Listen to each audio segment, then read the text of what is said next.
नमस्ते दोस्तों, मैं हूं प्रदीप कुमार। आप देख रहे हैं डिजिटल मार्केट। वीडियो शुरू करने से पहले बता दूं, ये वीडियो एक एजुकेशनल पर्पस के लिए है। अगर आप स्टॉक मार्केट में कोई भी फाइनेंशियल इन्वेस्टमेंट करते हो तो अपने फाइनेंशियल एडवाइजर से सलाह जरूर लें या फिर अपनी सोच समझ के साथ ही स्टॉक मार्केट में इन्वेस्टमेंट करें। अगर आपको स्टॉक मार्केट में कोई भी फाइनेंशियल लॉस होता है तो उसके लिए ये वीडियो रिस्पॉन्सिबल नहीं रहेगी। तो चलो दोस्तों, वीडियो शुरू करते हैं। दोस्तों, आज हम बात करने वाले हैं हिंडकॉन केमिकल स्टॉक के रिटर्न के बारे में। देखा जाए तो ये स्टॉक केमिकल सेक्टर से बिलोंग करता है। देखो, स्टॉक मार्केट में किसी भी स्टॉक में इन्वेस्टमेंट करने से पहले करीब आपको 3 बातें हमेशा ध्यान में रखनी चाहिए। सबसे पहली और इम्पोर्टेंट बात कि जिस स्टॉक में आप इन्वेस्टमेंट करने की सोच रहे हो, आखिर उस स्टॉक ने अपने इन्वेस्टर्स को पिछले 5 सालों में क्या रिटर्न दिए हैं और कितनी ज़्यादा वहाँ पे हमें गिरावट देखने को मिली है। दूसरी सबसे इंपॉर्टेंट बात कि जिस स्टॉक में आप इन्वेस्टमेंट करने की सोच रहे हो, क्या वो स्टॉक शॉर्ट टर्म में ज़्यादा प्रॉफिटेबल है या फिर वो स्टॉक लॉन्ग टर्म में ज़्यादा प्रॉफिटेबल है। और तीसरी सबसे इंपॉर्टेंट बात कि जिस स्टॉक में आप इन्वेस्टमेंट करने की सोच रहे हो, आखिर वहाँ पे शॉर्ट टर्म और लॉन्ग टर्म में आखिर कितने कितने टाइम ड्यूरेशन की होल्डिंग करने पे आखिर आपको स्टॉक से कितना रिटर्न या फिर लॉस देखने को मिल सकता है। और यही तीनों बातें आज हम इस वीडियो में डिस्कस करने वाले हैं हिंडकॉन केमिकल स्टॉक को लेके। अगर आपने स्टॉक में कोई भी इन्वेस्टमेंट कर रखा है या फिर आप स्टॉक में कोई भी इन्वेस्टमेंट करने की सोच रहे हो तो ये वीडियो आपके लिए काफी ज्यादा इंपॉर्टेंट होने वाली है, क्योंकि इस वीडियो में मैं आपको बताऊंगा हिंडकॉन केमिकल स्टॉक के पिछले 5 साल के रिटर्न के बारे में, जहां पे एक आइडिया आपके सामने रखने की कोशिश करूंगा, एक पैटर्न आपको समझाने की कोशिश करूंगा, एक अंदाजा आपके साथ शेयर करूंगा कि भाई ये स्टॉक शॉर्ट टर्म में ज्यादा प्रॉफिटेबल रहेगा या फिर ये स्टॉक लॉन्ग टर्म में ज्यादा प्रॉफिटेबल रहेगा, या फिर ऐसे कौन कौन से टाइम ड्यूरेशन हो सकते हैं जहां पे आपको स्टॉक में भर भर के गिरावट और लॉस देखने को मिल सकता है, या फिर ऐसे कौन कौन से टाइम ड्यूरेशन हो सकते हैं जहां पे आपको स्टॉक से भर भर के रिटर्न देखने को मिल सकते हैं।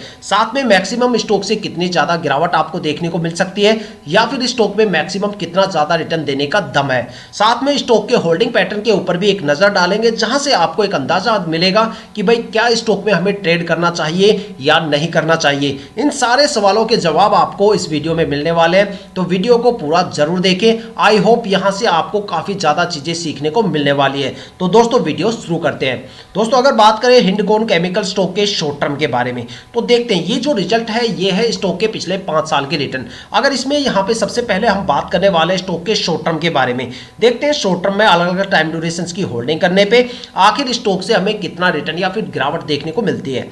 अगर स्टॉक में वन वीक की होल्डिंग की बात करें तो 1 वीक में स्टॉक में करीब 1.25% से ज़्यादा की गिरावट देखने को मिली। 1 मंथ की होल्डिंग में स्टॉक में करीब 13% 13.5% से ज़्यादा की गिरावट देखने को मिलती है। और अगर स्टॉक में 3 महीने की होल्डिंग की बात करें तो 3 महीने में स्टॉक में करीब 4.25% से ज़्यादा की गिरावट देखने को मिलती है। और अगर स्टॉक में 6 मंथ की होल्डिंग की बात करें तो 6 महीने में स्टॉक में करीब 12.5% से ज़्यादा की गिरावट देखने को मिलती है। और अगर स्टॉक में 9 मंथ की होल्डिंग की बात करें तो 9 महीने में स्टॉक ने करीब 16% से ज़्यादा की गिरावट दर्ज की है। अब बात करने वाले स्टॉक के लॉन्ग टर्म के बारे में, देखते हैं लॉन्ग टर्म में अलग अलग टाइम ड्यूरेशन की होल्डिंग करने पे आखिर हमें स्टॉक से कितना रिटर्न या फिर गिरावट देखने को मिलती है। 1 ईयर के अंदर स्टॉक ने करीब यहाँ पे 25.5% से ज़्यादा की गिरावट दर्ज की है। और अगर स्टॉक ने 2 साल की बात करें तो 2 साल में स्टॉक ने करीब 142% से ज़्यादा का रिटर्न दिया है। देखा जाए तो 2 साल में स्टॉक ने अपने इन्वेस्टर्स का पैसा करीब 1.25 गुना से ज़्यादा करके दिया है। 3 साल की अगर होल्डिंग की बात करें तो 3 साल में स्टॉक ने करीब 207% से ज़्यादा का रिटर्न दिया है। 3 साल में भी स्टॉक ने अपने इन्वेस्टर्स का पैसा 2 गुना से ज़्यादा करके दिया है। और अगर स्टॉक में 4 साल की होल्डिंग की बात करें तो 4 साल में स्टॉक ने अपने इन्वेस्टर्स का पैसा 7.25 गुना से ज़्यादा करके दिया है। देखा जाए तो 746% का रिटर्न स्टॉक ने 4 साल में दिया है। और अगर स्टॉक में 5 साल की होल्डिंग की बात करें तो 5 साल में स्टॉक ने करीब 1500 से ज़्यादा 1550% से ज़्यादा का रिटर्न दिया है। देखा जाए तो स्टॉक ने 5 साल में अपने इन्वेस्टर्स का पैसा करीब 15 या 15.5 गुना से ज़्यादा करके दिया है।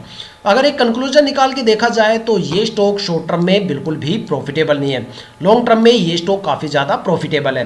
लॉन्ग टर्म में अगर आप स्टॉक में जितने लंबे टाइम ड्यूरेशन के लिए होल्ड करोगे उतना अच्छा खासा रिटर्न आपको स्टॉक से देखने को मिलेगा, बल्कि भर भर के रिटर्न आपको स्टॉक से देखने को मिलने वाला है। अगर लॉन्ग टर्म के सबसे बेस्ट टाइम ड्यूरेशन की बात करें तो वो यहाँ पे 5 साल का टाइम ड्यूरेशन रहा है, जहाँ पे स्टॉक ने करीब 1550% से ज़्यादा का रिटर्न दिया है। देखा जाए तो 5 साल में स्टॉक ने अपने इन्वेस्टर्स का पैसा करीब 15 गुना से ज़्यादा करके दिया है। तो देखा जाए अगर आप स्टॉक में ये सोच के इन्वेस्टमेंट कर रहे हो कि भाई स्टॉक में 2 महीने, 4 महीने या 7-8 महीने हम होल्ड करेंगे और एक अच्छा खासा रिटर्न यहाँ पे गेन करके निकल जाएंगे, तो भाई ऐसी गलती बिल्कुल भी मत करना, क्योंकि इतने टाइम ड्यूरेशन के लिए ये स्टॉक बिल्कुल भी प्रॉफिटेबल नहीं है, बल्कि यहाँ पे आपको प्रॉफिट की जगह भर भर के स्टॉक में शॉर्ट टर्म में गिरावट और लॉस देखने को मिलने वाला है। अगर जो यहाँ पे पैटर्न बता रहा है वो पैटर्न तो ये बता रहा है कि अगर आपको स्टॉक से कोई भी माइनर सा रिटर्न लेना है तो आपको स्टॉक को कम से कम 2 साल के लिए तो होल्ड करना ही करना पड़ेगा, तब जाके आपको स्टॉक से एक अच्छा खासा रिटर्न देखने को मिल सकता है। हालांकि पैटर्न ये बता रहा है कि 1 ईयर तक इस स्टॉक में आपको एक अच्छी खासी गिरावट और लॉस देखने को मिलने वाला है। तो दोस्तों अगर देखा जाए तो स्टॉक लॉन्ग टर्म में ज़्यादा प्रॉफिटेबल, तो आप इस स्टॉक में किसी भी टाइम ड्यूरेशन में एंट्री ले सकते हो, लेकिन एग्जिट करते टाइम मैं आपको यही सजेस्ट करूंगा कि स्टॉक से आप जितने लंबे टाइम ड्यूरेशन के बाद एग्जिट करोगे उतना अच्छा खासा भर भर के रिटर्न आपको स्टॉक से देखने को मिलने वाला है। लेकिन पिछले 5 साल के रिटर्न के बेस पे हम उस स्टॉक में ट्रेड करें या ना करें ये जज करना थोड़ा सा मुश्किल है, लेकिन उसके लिए हमें स्टॉक का होल्डिंग पैटर्न भी देखना काफ़ी ज़रूरी होता है। देखो मोस्टली लोग ये सोचते हैं कि भाई होल्डिंग पैटर्न में क्या चीज़ रहेगी, भाई प्रमोटर इतने हो गए, एफआईआई इतने हो गए, डीआईआई इतने हो गए, पब्लिक इन्वेस्टर्स इतने हो गए, आखिर इन चीज़ों का मतलब क्या होता है, क्या ये आंकड़े आपके लिए कोई महत्व भी रखते हैं? मैं आपको इसे एक अलग अंदाज में पेश करूंगा, एक अलग अंदाज में आपको समझाने की कोशिश करूंगा कि भाई इन आंकड़ों से आखिर आपको क्या चीज़ें समझ में आनी चाहिए। देखो यहाँ पे प्रमोटर होल्डिंग पैटर्न समझाने से पहले मैं आपको थोड़ी सी ऐसी चीज़ें बताऊंगा जो सबसे ज़्यादा इंपॉर्टेंट है। सबसे पहली बात कि किसी भी ट्रेड को लेने से पहले या फिर किसी भी स्टॉक में इन्वेस्टमेंट करने से पहले वहाँ पे प्रमोटर की होल्डिंग 50% या उससे ज़्यादा हमेशा होनी चाहिए। अगर किसी भी स्टॉक में प्रमोटर की होल्डिंग 50% से कम होती है तो समझ लो उस स्टॉक में स्ट्रेस लेवल बढ़ जाता है और उस स्टॉक के रिटर्न गिर जाते हैं, क्योंकि फिर प्रमोटर की होल्डिंग काफ़ी स्पीड से कम होने लगती है। प्रमोटर ही एक ऐसी चीज़ होती है जो कंपनी के साथ लॉन्ग टर्म तक रुकते हैं, ठीक है, और लोग धीरे धीरे करके वो अपनी होल्डिंग को रिलीज करते हैं। प्रमोटर के बाद अगर जो सबसे स्टेबल जो यहाँ पे इन्वेस्टर्स आते हैं वो डीआईआई आता है। प्रमोटर और डीआईआई ऐसे इन्वेस्टर्स होते हैं जो इतनी जल्दी पैनिक नहीं होते और वो लंबे टाइम तक होल्ड करके रखते हैं और धीरे धीरे करके अपनी होल्डिंग को रिलीज करते हैं। स्टॉक मार्केट में ज़्यादातर रिटर्न्स जो आते हैं वो प्रमोटर और डीआईआई की होल्डिंग के बेस पे लोग इन्वेस्टमेंट करते हैं और उन्हीं के बेस पे ही हमें उस रिटर्न्स का एक अनुमान यहाँ पे लगता है। जो स्टॉक मार्केट अगर मान लो प्रमोटर की होल्डिंग किसी भी स्टॉक में 70, 80 या 90% या इससे ज़्यादा है तो वो स्टॉक या तो मल्टीबैगर बन जाता है या फिर वो स्टॉक लॉन्ग टर्म तक एक अच्छा खासा रिटर्न आपको देता है, ठीक है। लेकिन 2 कैटेगरी ऐसी है स्टॉक मार्केट में जो सबसे ज़्यादा पैनिक होती है। सबसे पहला होता है पब्लिक इन्वेस्टर्स। हल्की सी मार्केट में गिरावट हो जाओ, पब्लिक इन्वेस्टर्स पैनिक हो जाते हैं और वो बिकवाली करना शुरू कर देते हैं। और पब्लिक इन्वेस्टर्स से पहले जो सबसे ज़्यादा पैनिक होते हैं वो होते हैं एफआईआई की होल्डिंग। इसलिए हमेशा बोला जाता है कि भाई प्रमोटर की होल्डिंग और डीआईआई की होल्डिंग ज़्यादा से ज़्यादा देखो, साथ में एफआईआई की होल्डिंग सबसे कम देखो। अगर जिस स्टॉक में एफआईआई की होल्डिंग ज़्यादा रहेगी तो उस स्टॉक में आपको टाइम आने पे गिरावट भी ज़्यादा देखने को मिलेगी और वहाँ पे फ्लक्चुएशन भी आपको ज़्यादा देखने को मिलेगा। देखो एफआईआई जो होता है उसका मतलब होता है फॉरेन इन्वेस्टर्स, वो इन्वेस्टर्स जो ग्लोबल और इंटरनेशनल मार्केट में इन्वेस्टमेंट करते हैं। उनकी एनालिसिस पब्लिक इन्वेस्टर्स से काफ़ी 2 कदम आगे होती है। पब्लिक इन्वेस्टर्स सिर्फ डोमेस्टिक इन्वेस्टर्स होते हैं, वो सिर्फ डोमेस्टिक मार्केट को ही एनालिसिस करते हैं, लेकिन जो एफआईआई इन्वेस्टर्स होते हैं वो ग्लोबल और इंटरनेशनल मार्केट को भी एनालिसिस करते हैं। जब उनको पता चलता है कि भाई ग्लोबल मार्केट में ठुकाई का माहौल शुरू होने वाला है, वहाँ पे पिटाई का माहौल शुरू होने वाला है, वहाँ पे गिरावट शुरू होने वाली है, तो वो इंडियन स्टॉक मार्केट में भी यहाँ पे भी सबसे पहले बिकवाली करते हुए नजर आते हैं। जब वो बिकवाली करके निकल जाएंगे तब पब्लिक इन्वेस्टर्स को समझ में आता है कि भाई अब गिरावट शुरू होगी। इसलिए एफआईआई की होल्डिंग हमेशा कम से कम देखो, प्रमोटर और डीआईआई की होल्डिंग ज़्यादा से ज़्यादा देखो, कम से कम 50% प्रमोटर तो जरूर देखो। और जितने ज़्यादा प्रमोटर रहेंगे समझ लो वो स्टॉक आने वाले टाइम में ज़बरदस्त रिटर्न देने वाला है। अगर देखा जाए तो यहाँ पे ये पैटर्न बनता है। देखो एफआईआई की जो एक्टिविटी होती है वो स्टॉक मार्केट में 12 बजे से लेकर 1:30 बजे के बीच में सबसे ज़्यादा एक्टिव होती है, क्योंकि उस टाइम वर्ल्ड के काफ़ी ज़्यादा मार्केट एक्टिव होते हैं और उसी टाइम एफआईआई की एक्टिविटी सबसे ज़्यादा देखने को मिलती है। और जिस स्टॉक में एफआईआई का डेटा सबसे ज़्यादा रहेगा, होल्डिंग सबसे ज़्यादा रहेगी, वहाँ पर फ्लक्चुएशन आपको स्टॉक में सबसे ज़्यादा देखने को मिलता है। अब इस स्टॉक के होल्डिंग पैटर्न पर एक नज़र डालते हैं।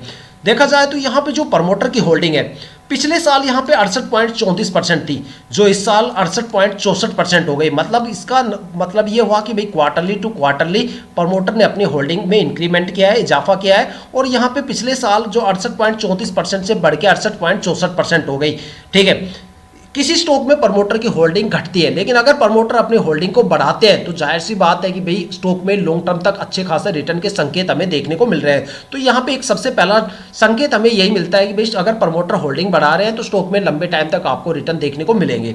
दूसरी सबसे बड़ी बात, डीआईआई की होल्डिंग। सबसे बड़ी नेगेटिव चीज़ यहाँ पे यही है कि भाई डीआईआई की होल्डिंग थोड़ी सी कम है यहाँ पे, ठीक है। लेकिन अगर बात वही है कि भाई प्रमोटर की होल्डिंग ज़्यादा है यहाँ पे, तो ये चीज़ यहाँ पे सेट हो जाती है। उसके बाद जो अगला आता है, जो सबसे बेस्ट पॉइंट मुझे यहाँ पे देखने को मिल रहा है, सबसे पॉजिटिव पॉइंट, वो लग रहा है कि एफआईआई की होल्डिंग। देखो इस स्टॉक में पिछले साल भी एफआईआई की कोई होल्डिंग नहीं थी, इस साल भी कोई होल्डिंग नहीं है। ये सबसे ज़्यादा पॉजिटिव पॉइंट है इन्वेस्टर्स के लिए कि भाई एफआईआई नहीं है, इस स्टॉक में फ्लक्चुएशन आपको कम देखने को मिलेगा। और इसी वजह से क्या है कि स्टॉक में लॉन्ग टर्म के ज़्यादा रिटर्न बनने के चांसेस हुए।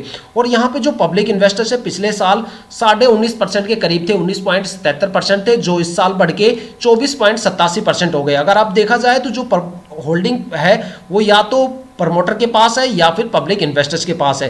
पब्लिक इन्वेस्टर्स यहाँ पे है कम, और पब्लिक इन्वेस्टर्स और प्रमोटर्स जो है वो लगातार अपनी होल्डिंग को इंक्रीमेंट कर रहे हैं। जैसे ही यहाँ पे पब्लिक इन्वेस्टर्स सोल्ड आउट करता है, प्रमोटर उस माल को खरीदते हुए जा रहे हैं। तो इसका मतलब स्टॉक में लॉन्ग टर्म तक आपको एक अच्छे खासे रिटर्न देखने के संकेत मिल रहे हैं। तो होल्डिंग पैटर्न तो ये कहता है कि भाई आपको स्टॉक में बिल्कुल ट्रेड करना चाहिए, आपको स्टॉक में लॉन्ग टर्म में अच्छे रिटर्न देखने को मिलने वाले हैं। तो दोस्तों ये थी अब तक की सबसे लेटेस्ट इन्फॉर्मेशन हिंडकॉन केमिकल स्टॉक के रिटर्न को लेके।